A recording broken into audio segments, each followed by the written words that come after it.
स्वागत है स्टूडेंट्स। यहाँ पे क्वेश्चन है कि kinetic energy of a particle moving in a straight line varies with time t as K equal to 4t square. ये के क्या है? काइनेटिक एनर्जी, और टी यहाँ पे टाइम है। ठीक है। The force acting on the particle is, तो देखो जैसे अगर बात करें कि काइनेटिक एनर्जी जो होता है फॉर्मूला उसका क्या लिखते हैं हम लोग, half of m v square. और ये जो काइनेटिक एनर्जी है ये किसके इक्वल है? तो 4t स्क्वायर के इक्वल है। ठीक है। तो अगर हम इसको चाहे तो ऐसे भी लिख सकते हैं, half of mv square equal to 4t square. ठीक। अब यहाँ से इसको तुम ऐसे लिख दो, mv square equal to 4 two 8t square. ठीक है। अब देखो, अगर हम यहाँ पर देखें तो हम इसको ऐसे भी तो लिख सकते हैं कि v square equal to 8/m into T square. अब देखो यहाँ पर जो 8/m है ये तो कांस्टेंट टर्म है ना, ये तो आपका वेरिएबल है नहीं, मास तो चेंज करेगा नहीं, 8 भी कांस्टेंट है।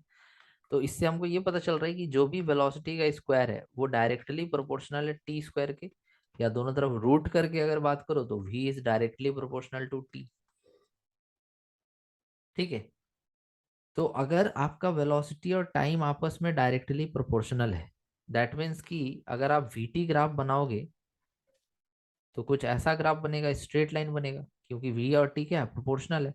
और जब भी वी टी ग्राफ आपका स्ट्रेट लाइन होता है तो उसमें हम कहते हैं कि एक्सिलरेशन जो होता है वो कांस्टेंट होता है। एक्सेलरेशन क्या होता है? कांस्टेंट होता है।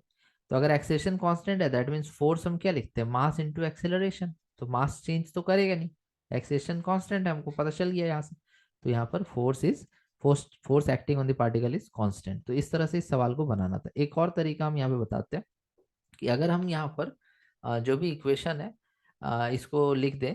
क्या लिख दें? तो v equal to √8/m into T. ठीक है। दोनों तरफ रूट कर दिया, स्क्वायर हट गया। फिर इसको डिफ्रेंशिएट कर देते हैं। सो dv/dt टाइम के रेस्पेक्ट में इक्वल टू, ये कांस्टेंट टर्म है इसको तुम लिख दो k, और dt/dt क्या हो जाएगा? 1। तो यहाँ से dv/dt क्या होता है? एक्सेलरेशन। तो एक्सेलरेशन इक्वल टू क्या आया? मतलब एक्सेलरेशन इक्वल टू क्या आया? कांस्टेंट आया। तो एक्सेलरेशन अगर कांस्टेंट आ रहा है दैट मीन्स की फोर्स भी यहाँ पे कांस्टेंट होगा, because force is equal to mass into acceleration. तो ये दो तरीका हम आपको बताए। आई होप आप ये मेथड समझ पाए होंगे। Thank you.